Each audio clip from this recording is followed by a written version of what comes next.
3. Audience analysis. Sarah Kim, Douglas Marshall, June Pulliam, Victoria Vanist, and James Jurgen. Chapter Overview. 3. Audience analysis. 3.1. Learning objectives and key terms. 3.2. What is audience analysis? Why conduct it? 3.3. Why conduct an audience analysis? 3.4. 3 types of audience analysis. 3.5. Conducting audience analysis. 3.6. Using your audience analysis. 3.1. Learning objectives and key terms. Recognize the importance of audience-centered speech. Know how to adapt your speech to your audience. Learn how to gather and use demographic, psychographic, and situational information. Learn to use effective tools for gathering audience information. Use your audience analysis to prepare a speech and to alter your speech while speaking. Ageism. Audience analysis. Captive audience. Chronocentrism. Credibility. Demographic analysis. Demographic information. Diversity. Elitism. Ethnocentrism. Ethos. Focus group. Frame of reference. Idiom. Interview. Psychographic analysis. Psychographic information. Racism. Sexism. Situational analysis. Socioeconomic status. Stereotyping. Survey. Voluntary audience. Learning objectives. Key terms. 3. 2. What is audience analysis? Why conduct it? The act of public speaking is a shared activity that involves interaction between speaker and audience. In order for your speech to get a fair hearing, you need to create a relationship with your listeners. Scholars Sprague, Stewart, and Bodery explain, speakers do not give speeches to audiences, they jointly create meaning with audiences. The success of your speech rests in large part on how your audience receives and understands it. Think of a time when you heard a speech that sounded canned, or that fell flat because the audience didn't get it. Chances are that this happened because the speaker neglected to consider that public speaking is an audience-centered activity. Worse, lack of consideration for one's audience can result in the embarrassment of alienating listeners by telling a joke they don't appreciate, or using language they find offensive. The best way to reduce the risk of such situations is to conduct an audience analysis as you prepare your speech. Audience analysis is the process of gathering information about the people in your audience so that you can understand their needs, expectations, beliefs, values, attitudes, and likely opinions. In this chapter, we will first examine some reasons why audience analysis is important. We will then describe 3 different types of audience analysis and some techniques to use in conducting audience analysis. Finally, we will explain how you can use your audience analysis not only during the creation of your speech but also while you are delivering it. 3.3. Why conduct an audience analysis? Conducting audience analysis is important for a successful public speaking. Audience members are not predisposed nor obligated to listen to public speakers. People are concerned with their own values, beliefs, and well-being. Therefore, unless they find the message conveyed meaningful, useful, and relatable, they have no reason to pay attention and listen to a particular speech. Imagine you are giving a speech on recycling to your classmates who are mainly from Louisiana. According to the Louisiana Department of Environmental Quality 2020-2018 Recycling Report, the recycling rate in Louisiana is 12.9%, which makes it one of the top 10 worst-performing states in recycling. Given this context, it is likely that most of your classmates do not recycle regularly and have minimum knowledge on recycling. Hence, in your speech, you could provide details on the importance of recycling, the benefits of recycling, and instructions for how to recycle in Louisiana. However, if your target audience was residents in Maine State, which has been a leader of recycling legislation in the U.S. with a recycling rate of 72%, you would outline your speech differently with less information about basic instructions for how to recycle. To be able to adapt your speech to your target audience analysis is necessary. Audience analysis allows public speakers to be audience-centered, keeping the audience in mind as they prepare and deliver the speech. Through audience analysis, speakers can choose a worthwhile topic, learn about audience disposition, diversity, and needs, which helps to avoid offensive remarks and deliver an ethical speech. Audience analysis allows to choose a worthwhile topic. Audience analysis helps to select a topic that your audience is concerned about. Your selection of a topic should reflect your regard for the audience. There is no universal list of good or bad topics, but you have an ethical responsibility to select a topic that will be worth listening to. As a student, you are probably sensitive to how unpleasant it would be to listen to a speech on a highly complex or technical topic that you found impossible to understand. However, have you considered that audiences do not want to waste their time or attention listening to a speech that is too simple? Many students find themselves tempted to choose an easy topic, or a topic they already know a great deal about. This is an understandable temptation. If you are like most students, you have many commitments and the demands on your time are considerable. Many experts encourage students to begin with something they already know. However, our experience tells us that students often do this simply to reduce their workload. For example, if the purpose of your speech is to inform or persuade students in your public speaking class, a topic such as fitness, drunk driving, the Greek system, or credit card responsibility may be easy for you to address, but it is unlikely to go very far toward informing your audience, and in all likelihood it will not be persuading them either. Instead, your audience members and your professor will quickly recognize that you are thinking of your own needs rather than those of your audience. To avoid this trap, it is a good idea to conduct an audience analysis that can help find a topic that will be novel and interesting both for you and for your audience. Audience analysis will help you to find a topic that even the most informed audience members will learn something from you. There are many topics that could provide a refreshing departure from your usual academic studies. Topics such as the Bermuda Triangle, biopiracy, the environmental niche of sharks, the green lifestyle, and the historic Oneida community all provide interesting views of human and natural phenomena not usually provided in public education. Such topics might be more likely to hold the interest of your classroom audience than topics they've heard about time and time again. You should be aware that your audience will not have the same set of knowledge that you do. For instance, if you are speaking about biopiracy, you should probably define it and give a clear example. If your speech is on the green lifestyle, it would be important to frame it as a realistic choice, not a goal so remote as to be hopeless. In each case, you should use audience analysis to consider how your audience will respond to you, your topic, and your message. Audience analysis informs about audience disposition toward controversial topics. Some of the most interesting topics are controversial. They are controversial topics because people have deeply felt values and beliefs on different sides of those topics. For instance, before you choose nuclear energy as your topic, investigate the many voices speaking out both in favor and against increasing its use. Many people perceive nuclear energy as a clean, reliable, and much-needed source of energy. Others say that even the mining of uranium is harmful to the environment, that we lack satisfactory solutions for storing nuclear waste, and that nuclear power plants are vulnerable to errors and attacks. Another group might view the issue economically, believing that industry needs nuclear energy. Engineers might believe that if the national grid could be modernized, we would have enough energy, and that we should strive to use and waste less energy until modernization is feasible. Some might feel deep concern about our reliance on foreign oil. Others might view nuclear energy as more tried and true than other alternatives. Topic is extremely controversial, and yet it is interesting and very important. You shouldn't avoid controversy altogether, but you should choose your topic carefully. Moreover, how you treat your audience is just as important as how you treat your topic. If your audience has widely diverse views, take the time to acknowledge the concerns they have. Treat them as intelligent people, even if you don't agree with the completeness or the accuracy of their beliefs about your topic. Audience analysis allows to adapt your speech to audience needs. When preparing a speech for a classroom audience consisting of other students and your professor, you may feel that you know their interests and expectations fairly well. However, we learn public speaking in order to be able to address other audiences where we can do some good. In some cases, your audience might consist of young children who are not ready to accept the fact that a whale is not a fish or that the moon is always round even though it sometimes appears to be a crescent or a half circle. In other cases, your audience might include retirees living on fixed incomes and who therefore might not agree that raising local taxes is a vital investment in the future. Even in an audience that appears to be homogeneous, composed of people who are very similar to one another, different listeners will understand the same ideas in different ways. Every member of every audience has his or her own frame of reference, the unique set of perspectives, experience, knowledge, and values belonging to every individual.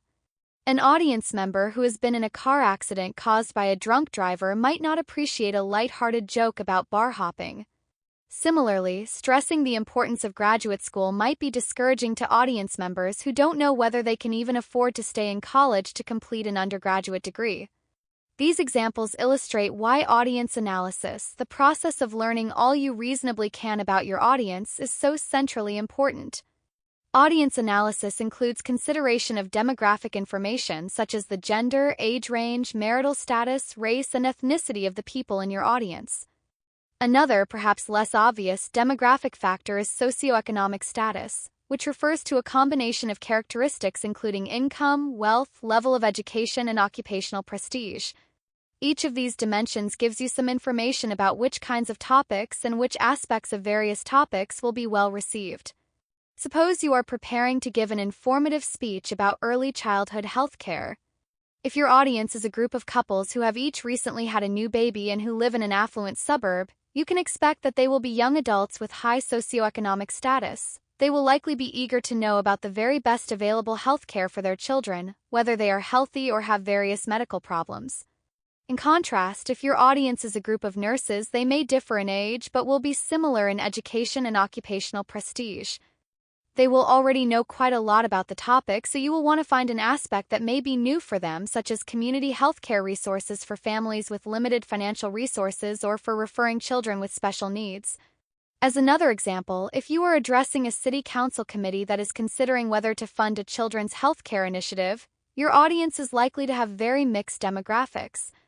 Audience analysis also takes into account what market researchers call psychographic information, which is more personal and more difficult to predict than demographics. Psychographic information involves the beliefs, attitudes, and values that your audience members embrace. A belief is defined as something that is accepted, considered to be true, or held as an opinion, something believed. Beliefs are strongly held and often not supported by facts. An attitude would be thought of as a mental or emotional position with regard to a fact or state. We often change our attitudes, something we might have thought we didn't like, we decide we do like, once we try it. Finally, values are something intrinsically valuable or desirable. Values are strongly held understanding of how we act or what would be considered right and wrong. Respecting your audience means that you avoid offending, excluding, or trivializing the beliefs and values they hold. Returning to the topic of early childhood health care, you can expect new parents to be passionate about wanting the best for their child. The psychographics of a group of nurses would revolve around their professional competence and the need to provide standard of care for their patients. In a city council committee meeting, the topic of early childhood health care may be a highly personal and emotional issue for some of your listeners, while for others it may be strictly a matter of dollars and cents. Audience analysis informs about audience diversity. Diversity is a key dimension of audience membership and, therefore, of audience analysis. While the term diversity is often used to refer to racial and ethnic minorities, it is important to realize that audiences can be diverse in many other ways as well. Being mindful of diversity means being respectful of all people and striving to avoid racism, ethnocentrism, sexism, ageism, elitism, and other assumptions. An interesting ism that is not often mentioned is chronocentrism, or the assumption that people today are superior to people who lived in earlier eras. Sociologists John R. Logan and Wenquan Zhang analyzed racial and ethnic diversity in U.S. cities and observed a pattern that rewrites the traditional rules of neighborhood change. Whereas in our grandparents' day a racially mixed neighborhood was one with African American and white residents, in recent decades many more people from a variety of Asian and Latin American countries have immigrated to the United States. As a result, many cities have neighborhoods that are richly diverse with Asian, Hispanic, and African American cultural influences as well as those of white European Americans. Each cultural group consists of people from many communities and occupations. Each cultural group came to the United States for different reasons and came from different communities and occupations within their original cultures. Even though it can be easy to assume that people from a culture are exactly like each other, we undermine our credibility when we create our message as though members of these cultures are carbon copies of each other. One of the author's classes included 2 students from China. During a discussion of cultural similarity and difference, one remarked, "I thought we would have the same tastes in food because we are both from China, but she likes different spices and cooking techniques than I do." While race, ethnicity, and culture may be relatively visible aspects of diversity, there are many other aspects that are less obvious, so your audience is often more diverse than you might initially think. Suppose you are going to give a talk on pool safety to residents of a very affluent suburban community. Will all your audience members be wealthy? No. There might be some who are unemployed, some who are behind on their mortgage payments, some who live in rented rooms, not to mention some who work as babysitters or housekeepers. Furthermore, if your listeners have some characteristic in common, it doesn't mean that they all think alike. For instance, if your audience consists of people who are members of military families, don't assume that they all have identical beliefs about national security. If there are many business students in your audience, don't assume they all agree about the relative importance of ethics and profits. Instead, recognize that a range of opinion exists. This is where the frame of reference becomes an important concept. People have a wide variety of reasons for making the choices they make and for doing the things they do. For instance, a business student, while knowing that profitability is important, might have a strong interest in green lifestyles, low energy use, and alternative energy sources, areas of economic development that might require a great deal of investment before profits are realized. In fact, some business students may want to be involved in a paradigm shift away from business as usual. These examples illustrate how important it is to use audience analysis to avoid stereotyping, taking for granted that people with a certain characteristic in common have the same likes, dislikes, values, and beliefs. All members of our audiences deserve to have the same sensitivity and the same respect extended to them as unique individuals.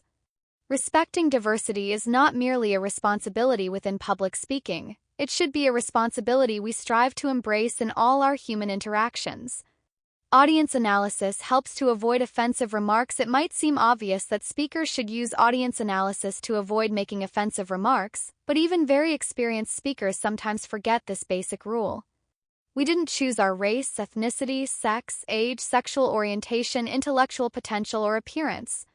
We already know that jokes aimed at people because of their membership in these groups are not just politically incorrect but also ethically wrong. It is not only insensitive humor that can offend an audience.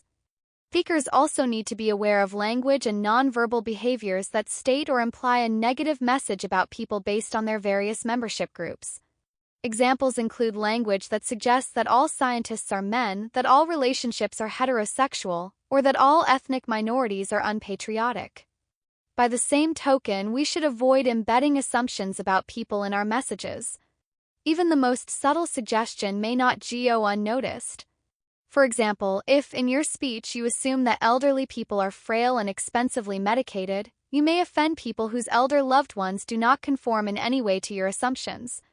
Scholars Samovar and McDaniel tell us that ethical language choices require 4 guidelines. 1. Be accurate, present the facts accurately. 2. Be aware of the emotional impact. Make sure that you don't manipulate feelings. 3. Avoid hateful words. Refrain from language that disparages or belittles people. 4. Be sensitive to the audience. Know how audience members prefer to be identified. If you alienate your audience, they will stop listening. They will refuse to accept your message, no matter how true or important it is. They might even become hostile. If you fail to recognize the complexity of your audience members and if you treat them as stereotypes, they will resent your assumptions and doubt your credibility. Audience analysis allows to deliver ethical speech. Ethos is the term Aristotle used to refer to what we now call credibility, the perception that the speaker is honest, knowledgeable, and rightly motivated. Your ethos or credibility must be established as you build rapport with your listeners. Have you put forth the effort to learn who they are and what you can offer to them in your speech? Do you respect them as individual human beings? Do you respect them enough to serve their needs and interests? Is your topic relevant and appropriate for them? Is your approach honest and sensitive to their pre-existing beliefs? Your ability to answer these questions in a constructive way must be based on the best demographic and psychographic information you can use to learn about your listeners. The audience needs to know they can trust the speaker's motivations, intentions, and knowledge. They must believe that the speaker has no hidden motives, will not manipulate or trick them, and has their best interests at heart. In order to convey regard and respect for the audience, you must be sincere. You must examine the motives behind your topic choice, the true purpose of your speech, and your willingness to do the work of making sure the content of the speech is true and represents reality. This can be difficult for students who face time constraints and multiple demands on their efforts. However, the attitude you assume for this task represents, in part, the kind of professional, citizen, parent, and human being you want to be. Even if you've given this issue little thought up to now, you can examine your motives and the integrity of your research and message construction. Ethically, you should. 1. Brainstorm a list of topics for an informative or persuasive speech. By yourself or with a partner, identify the kinds of information you need about your audience in order to make ethical decisions about how you approach the speech. 2. Make a list of values or opinions you have that might not conform to popular views. Why might these be important for a speaker to know before attempting to inform or persuade you? 3. Pretend you have been asked to give a speech about environmental conservation in the United States. What audience beliefs, attitudes, values, concerns, and other variables should you consider? Exercises 3.4. 3 types of audience analysis. While audience analysis does not guarantee against errors in judgment, it will help you make good choices in topic, language, style of presentation, and other aspects of your speech. The more you know about your audience, the better you can serve their interests and needs. There are certainly limits to what we can learn through information collection, and we need to acknowledge that before making assumptions, but knowing how to gather and use information through audience analysis is an essential skill for successful speakers. Demographic analysis. As indicated earlier, demographic information includes factors such as gender, age range, marital status, race and ethnicity, and socioeconomic status. In your public speaking class, you probably already know students' approximate ages and so forth.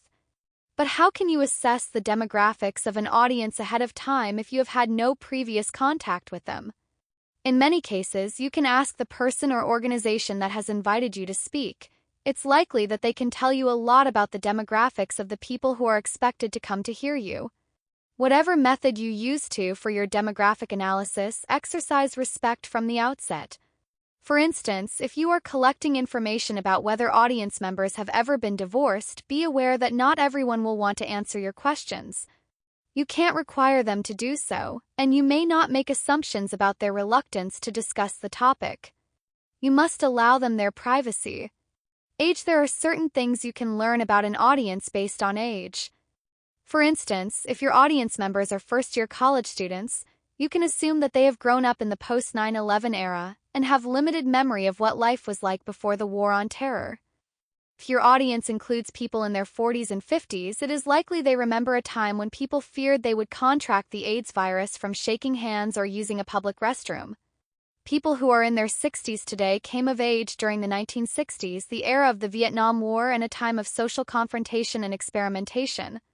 They also have frames of reference that contribute to the way they think, but it may not be easy to predict which side of the issues they support. Gender can define human experience. Clearly, most women have had a different cultural experience from that of men within the same culture. Some women have found themselves excluded from certain careers. Some men have found themselves blamed for the limitations imposed on women.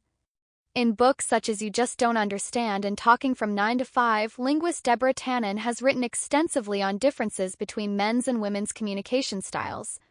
Tannen explains, "This is not to say that all women and all men or all boys and girls behave any one way.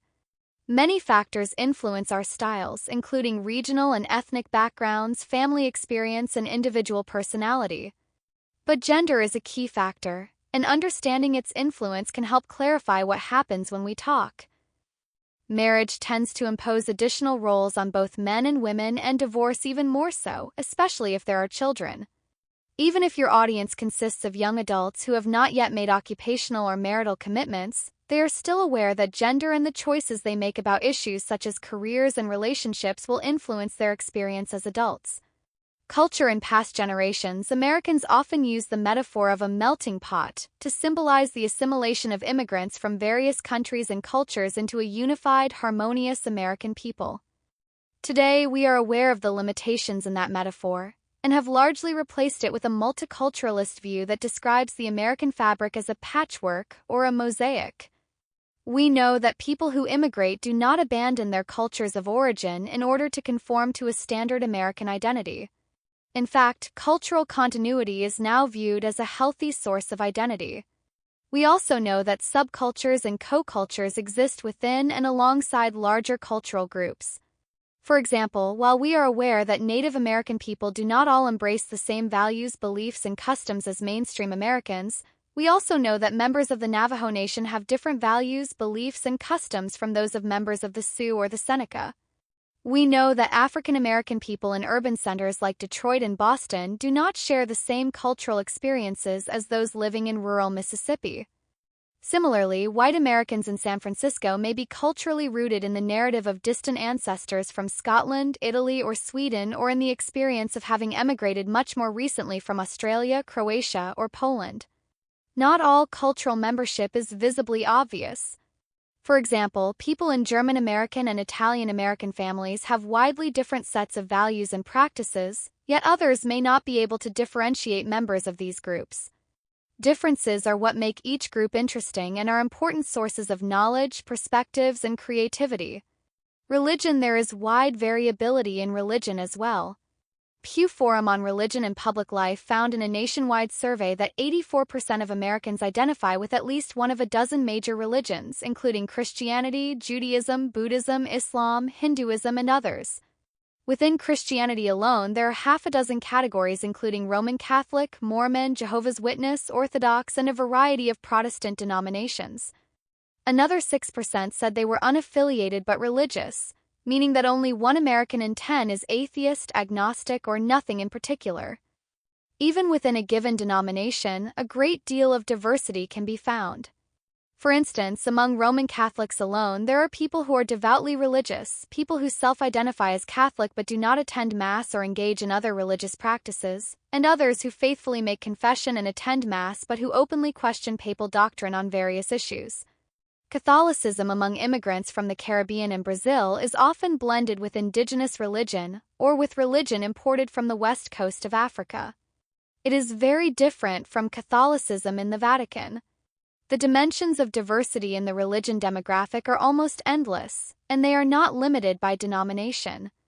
Imagine conducting an audience analysis of people belonging to an individual congregation rather than a denomination. Even there, you will most likely find a multitude of variations that involve how one was brought up, adoption of a faith system as an adult, how strictly one observes religious practices, and so on. Yet, even with these multiple facets, religion is still a meaningful demographic lens. It can be an indicator of probable patterns in family relationships, family size, and moral attitudes.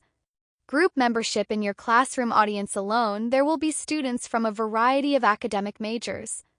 Every major has its own set of values, goals, principles, and codes of ethics. A political science student preparing for law school might seem to have little in common with a student of music therapy, for instance. In addition, there are other group memberships that influence how audience members understand the world. Fraternities and sororities, sports teams, campus organizations, political parties, volunteerism, and cultural communities all provide people with ways of understanding the world as it is and as we think it should be. Because public speaking audiences are very often members of one group or another, group membership is a useful and often easy to access facet of audience analysis. The more you know about the associations of your audience members, the better prepared you will be to tailor your speech to their interests, expectations, and needs. Education is expensive, and people pursue education for many reasons. Some people seek to become educated, while others seek to earn professional credentials. Both are important motivations. If you know the education levels attained by members of your audience, you might not know their motivations, but you will know to what extent they could somehow afford the money for an education, afford the time to get an education, and survive educational demands successfully. The kind of education is also important. For instance, an airplane mechanic undergoes a very different kind of education and training from that of an accountant or a software engineer. This means that not only the attained level of education but also the particular field is important in your understanding of your audience. People choose occupations for reasons of motivation and interest, but their occupations also influence their perceptions and their interests. There are many misconceptions about most occupations. For instance, many people believe that teachers work an 8-hour day and have summers off. When you ask teachers, however, you might be surprised to find out that they take work home with them for evenings and weekends, and during the summer they may teach summer school as well as taking courses in order to keep up with new developments in their fields.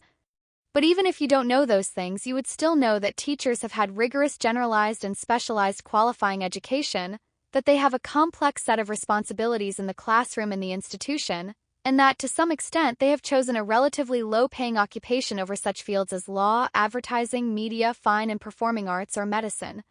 If your audience includes doctors and nurses, you know that you are speaking to people with differing but important philosophies of health and illness.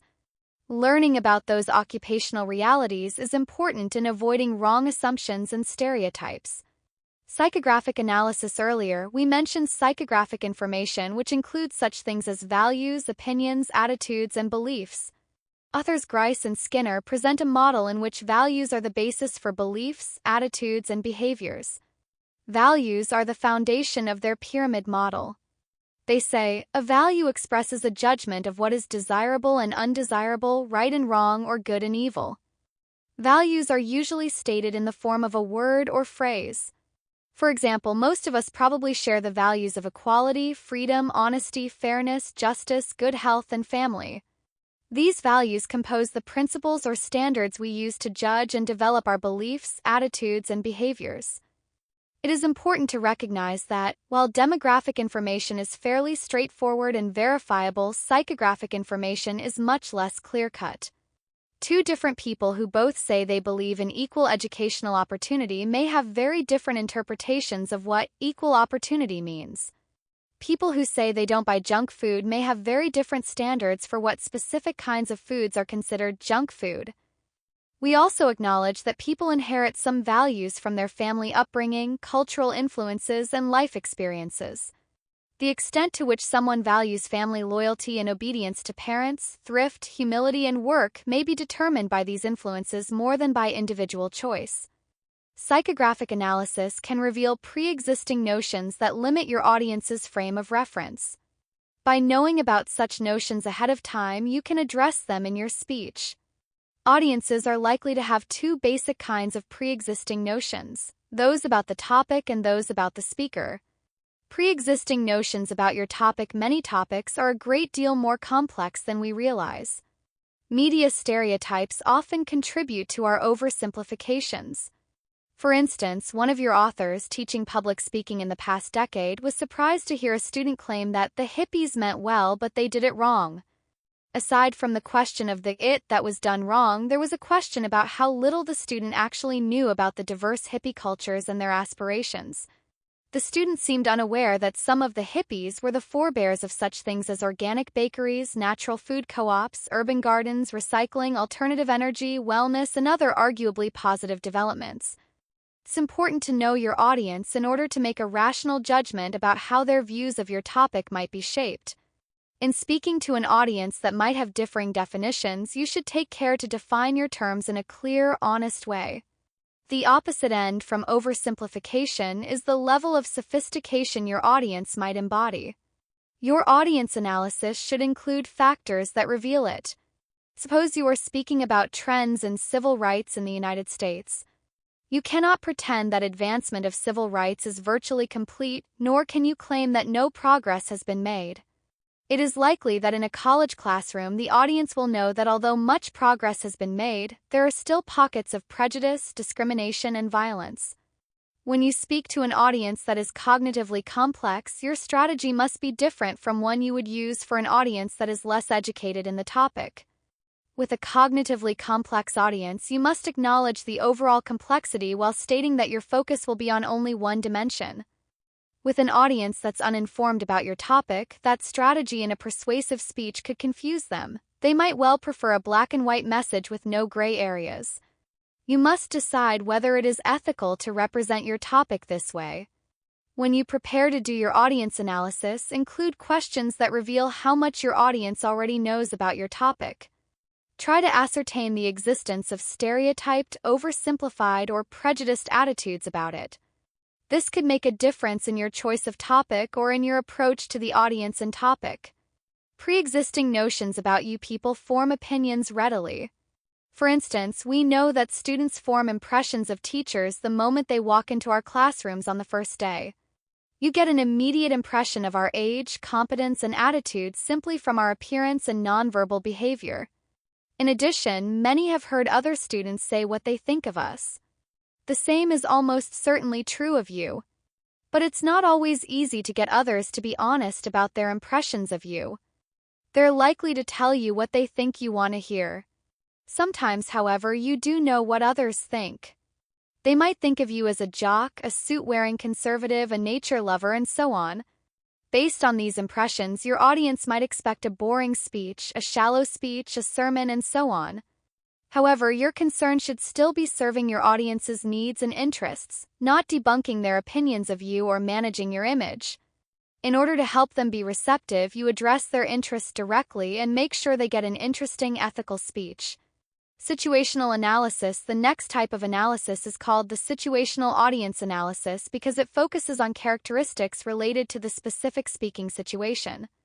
The situational audience analysis can be divided into two main questions. 1. How many people came to hear my speech and why are they here? What events, concerns, and needs motivated them to come? What is their interest level and what else might be competing for their attention? 2. What is the physical environment of the speaking situation? What is the size of the audience, layout of the room, existence of a podium or a microphone, and availability of digital media for visual aids? Are there any distractions, such as traffic noise? Audience size. In a typical class, your audience is likely to consist of 20 to 30 listeners. This audience size gives you the latitude to be relatively informal within the bounds of good judgment. It isn't too difficult to let each audience member feel as though you're speaking to him or her. However, you would not become so informal that you allow your carefully prepared speech to lapse into shallow entertainment. With larger audiences, it's more difficult to reach out to each listener, and your speech will tend to be more formal, staying more strictly within its careful outline. You will have to work harder to prepare visual and audio material that reaches the people sitting at the back of the room, including possibly using amplification. There are many occasions for speeches. Awards ceremonies, conventions and conferences, holidays, and other celebrations are some examples. However, there are also less joyful reasons for a speech, such as funerals, disasters, and the delivery of bad news. As always, there are likely to be mixed reactions. For instance, award ceremonies are good for community and institutional morale, but we wouldn't be surprised to find at least a little resentment from listeners who feel deserving but were overlooked. Likewise, for a speech announcing bad news, it is likely that at least a few listeners will be glad the bad news wasn't even worse. If your speech is to deliver bad news, it's important to be honest but also to avoid traumatizing your audience. For instance, if you are a condominium board member speaking to a residents' meeting after the building was damaged by a hurricane, you will need to provide accurate data about the extent of the damage and the anticipated cost and time required for repairs. At the same time, it would be needlessly upsetting to launch into a graphic description of injuries suffered by people, animals, and property in neighboring areas not connected to your condominium complex. Some of the most successful speeches benefit from situational analysis to identify audience concerns related to the occasion. For example, when the President of the United States gives the annual State of the Union address, the occasion calls for commenting on the condition of the nation and outlining the legislative agenda for the coming year. The speech could be a formality that would interest only policy wonks, or with the use of good situational audience analysis, it could be a popular event reinforcing the connection between the president and the American people. In January 2011, knowing that the United States economy was slowly recovering and that jobless rates were still very high, President Barack Obama and his staff knew that the focus of the speech had to be on jobs. Similarly, in January 2003, President George W. Bush's State of the Union speech focused on the war on terror and his reasons for justifying the invasion of Iraq. If you look at the history of State of the Union addresses, you'll often find that the speeches are tailored to the political, social, and economic situations facing the United States at those times. Voluntariness of audience. A voluntary audience gathers because they want to hear the speech, attend the event, or participate in an event. Classroom audience, in contrast, is likely to be a captive audience. Captive audiences are required to be present or feel obligated to do so. Given the limited choices perceived, a captive audience might give only grudging attention. Even when there's an element of choice, the likely consequences of non-attendance will keep audience members from leaving. The audience's relative perception of choice increases the importance of holding their interest. Whether or not the audience members chose to be present, you want them to be interested in what you have to say. Almost any audience will be interested in a topic that pertains directly to them. However, your audience might also be receptive to topics that are indirectly or potentially pertinent to their lives. This means that if you choose a topic such as advances in the treatment of spinal cord injury or advances in green technology, you should do your best to show how these topics are potentially relevant to their lives or careers. However, there are some topics that appeal to audience curiosity even when it seems there's little chance of direct pertinence. For instance, topics such as Blackbeard the pirate or ceremonial tattoos among the Maori might pique the interests of various audiences. Depending on the instructions you get from your instructor, you can consider building an interesting message about something outside the daily foci of our attention. The physical setting can make or break even the best speeches, so it is important to exercise as much control as you can over it. In your classroom, conditions might not be ideal, but at least the setting is familiar. Till you know your classroom from the perspective of an audience member, not a speaker standing in the front, which is why you should seek out any opportunity to rehearse your speech during a minute when the room is empty. If you will be giving your presentation somewhere else, it is a good idea to visit the venue ahead of time if at all possible and make note of any factors that will affect how you present your speech. In any case, be sure to arrive well in advance of your speaking time so that you will have time to check that the microphone works, to test out any visual aids, and to request any needed adjustments in lighting, room ventilation, or other factors to eliminate distractions and make your audience more comfortable. 3.5. Conducting audience analysis. Now that we have described what audience analysis is and why it is important, let's examine some details of how to conduct it. Exactly how can you learn about the people who will make up your audience? Direct observation. One way to learn about people is to observe them. By observing nonverbal patterns of behavior, you can learn a great deal as long as you are careful how you interpret the behaviors. For instance, do people greet each other with a handshake, a hug, a smile, or a nod? Do members of opposite sexes make physical contact? Does the setting suggest more conservative behavior? By listening in on conversations, you can find out the issues that concern people. Are people in the campus center talking about political unrest in the Middle East? About concerns over future Pell Grant funding? We suggest that you consider the ethical dimensions of eavesdropping, however. Are you simply overhearing an open conversation, or are you prying into a highly personal or private discussion? Interviews and surveys. Because your demographic analysis will be limited to your most likely audience, your most accurate way to learn about them is to seek personal information through interviews and surveys. An interview is a one-on-one exchange in which you ask questions of a respondent, whereas a survey is a set of questions administered to several, or preferably many, respondents. Interviews may be conducted face-to-face, by phone, or by written means such as texting. They allow more in-depth discussion than surveys, and they are also more time-consuming to conduct. Surveys are also sometimes conducted face-to-face or by phone, but online surveys are increasingly common. You may collect and tabulate survey results manually, or set up an automated online survey through the free or subscription portals of sites like SurveyMonkey and Zoomerang. Using an online survey provides the advantage of keeping responses anonymous, which may increase your audience members' willingness to participate and to answer personal questions.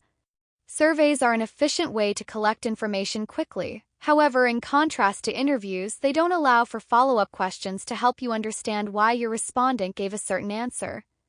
When you use interviews and surveys, there are several important things to keep in mind. Make sure your interview and survey questions are directly related to your speech topic. Do not use interviews to delve into private areas of people's lives.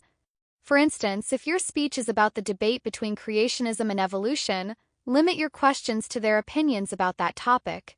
Do not meander into their beliefs about sexual behavior or their personal religious practices. Create and use a standard set of questions.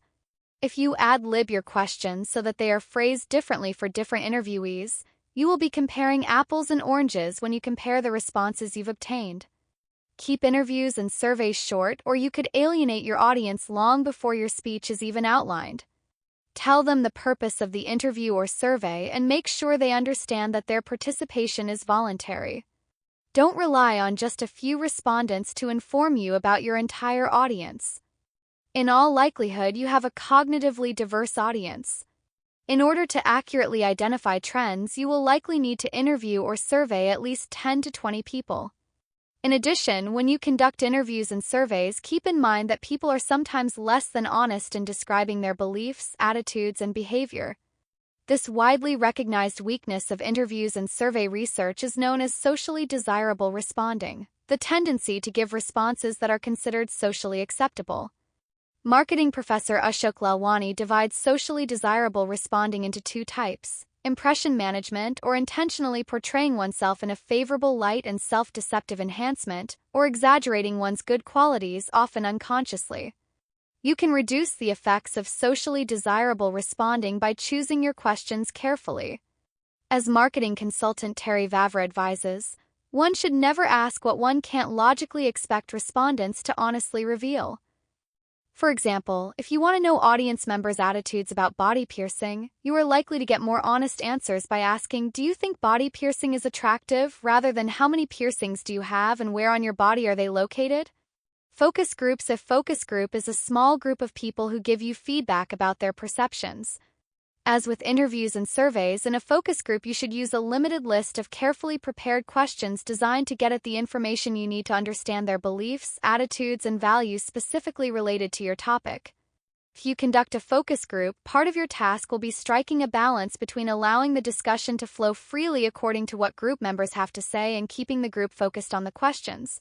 It's also your job to guide the group in maintaining responsible and respectful behavior toward each other. In evaluating focus group feedback, do your best to be receptive to what people had to say, whether or not it conforms to what you expected. Your purpose in conducting the group was to understand group members' beliefs, attitudes, and values about your topic, not to confirm your assumptions. Existing data about your audience. Occasionally, existing information will be available about your audience. For instance, if you have a student audience, it might not be difficult to find out what their academic majors are. You might also be able to find out their degree of investment in their educations. For instance, you could reasonably assume that the seniors in the audience have been successful students who have invested at least 3 years pursuing a higher education. Sophomores have at least survived their first year but may not have matched the seniors in demonstrating strong values toward education and the work ethic necessary to earn a degree. In another kind of an audience, you might be able to learn other significant facts. For instance, are they veterans? Are they retired teachers? Are they members of a voluntary civic organization such as the Lions Club or Mothers Against Drunk Driving? This kind of information should help you respond to their concerns and interests. In other cases, you may be able to use demographics collected by public and private organizations. Demographic analysis is done by the U.S. Census Bureau through the American Community Survey, which is conducted every year, and through other specialized demographic surveys. The Census Bureau analysis generally captures information about people in all the regions of the United States, but you can drill down in census data to see results by state, by age group, by gender, by race, and by other factors. Demographic information about narrower segments of the United States, down to the level of individual zip codes, is available through private organizations such as the Nielsen Company and Sperling's Best Places. Sales and marketing professionals use this data, and you may find it useful for your audience analysis as well.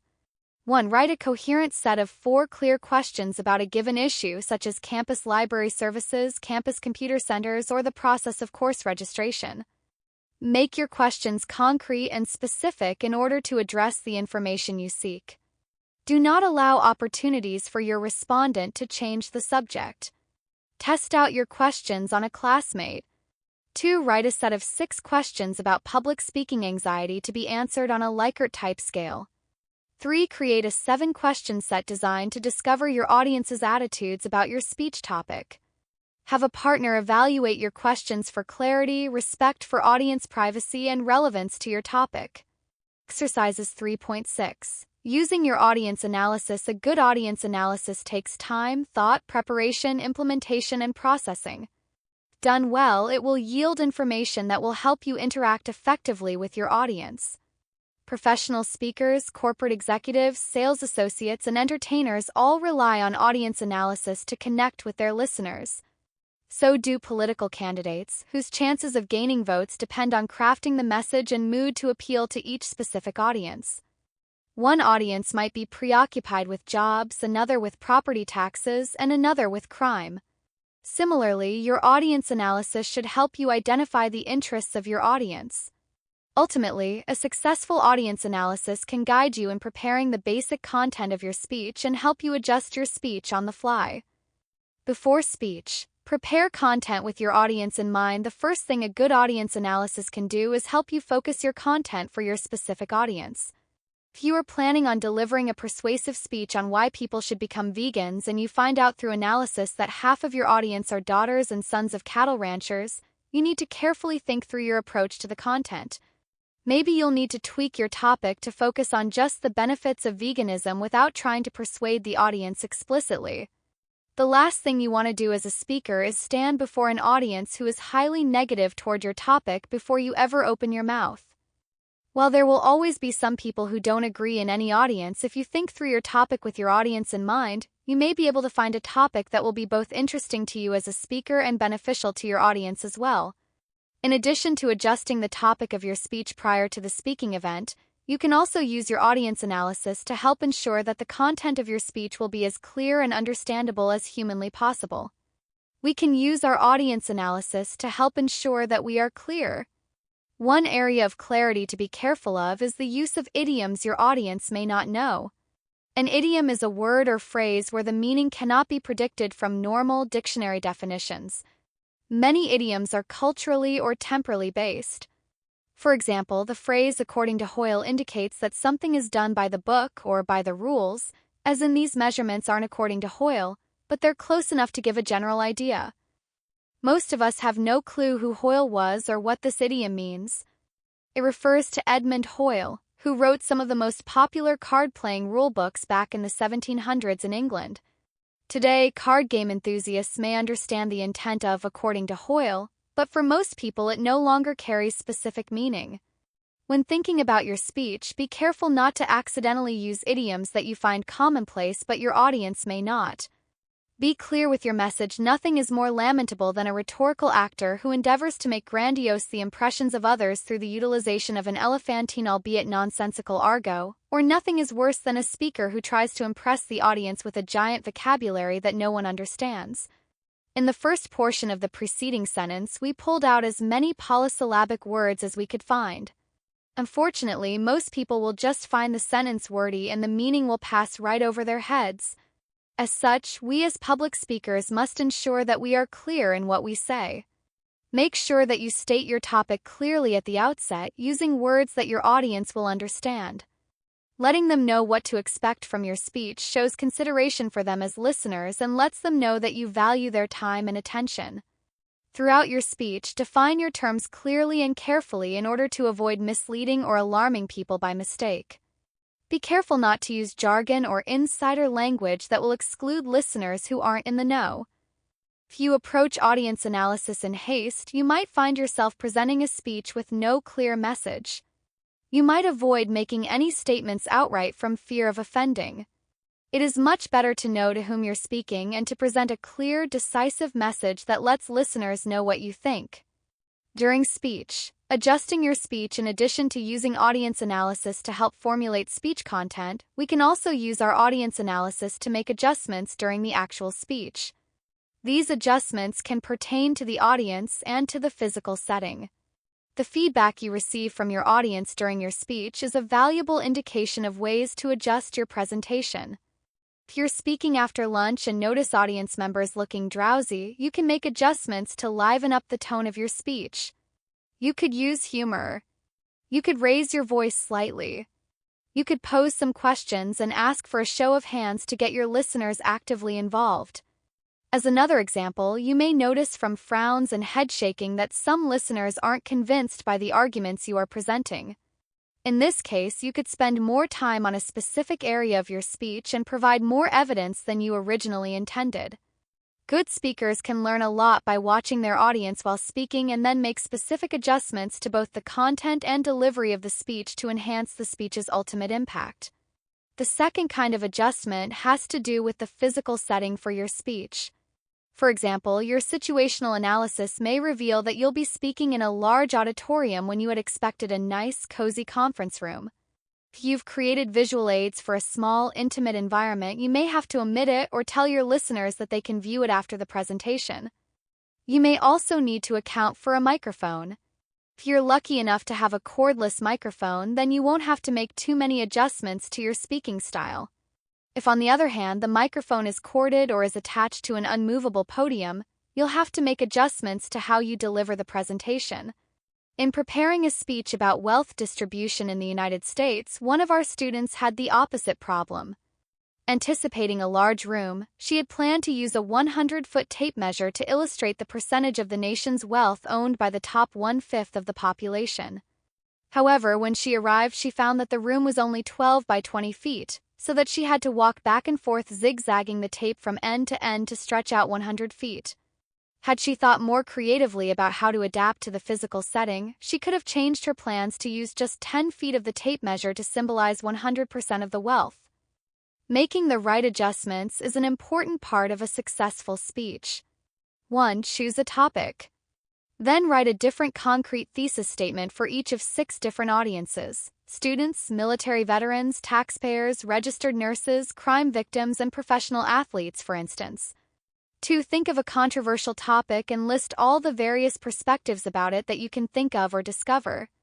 People of various perspectives were in your audience. How might you acknowledge them during your introduction? References: Bureau of the Census. About the American Community Survey. Retrieved from Munity Survey. Bureau of the Census. Demographic surveys. Retrieved from Koopman S.J. and Lull J. Public Speaking, The Evolving Art. Boston, Massachusetts, Wadsworth Sungage. Eunomia. 50 States of Recycling. Dated V2 at PDF Grice, G.L. and Skinner J.F. Mastering Public Speaking, The Handbook. Boston, Massachusetts, Pearson. Lalwani A.K. The Distinct Influence of Cognitive Busyness and Need for Closure on Cultural Differences in Socially Desirable Responding. Journal of Consumer Research 36, 305-316. Retrieved from 2009 JCR.PDF. Logan, J.R. and Zhang C. Global Neighborhoods, New Pathways to Diversity and Separation. American Journal of Sociology 115, 1069, 1109. Pew Forum on Religion and Public Life. Russell J. Inventing the Flat Earth. History Today 41, 13, 19. Samovar, L.A. and McDaniel, E.R. Public Speaking in a Multicultural Society. Los Angeles, California, Roxbury. Shahid A. Rick Perry's Jose Cuervo joke at Latino convention bombs in Texas, as Governor Mull's 2012 GOP bid. New York Daily News. Retrieved from No Convention Exercises Bombs in Texas as Governor Mull.html. Sprague, J. Stewart D. and Botery D. The Speaker's Handbook. Boston, Massachusetts, Wadsworth Sungage. Summary of Key Findings. In U.S. Religious Landscape Survey. Retrieved from Tannen D. The Talk of the Sandbox. How Johnny and Susie's playground chatter prepares them for life at the office. The Washington Post. Retrieved from ndsandbox.htm. Vavra T.G. Truth About Truth in Survey Research. Retrieved from Urvey Research.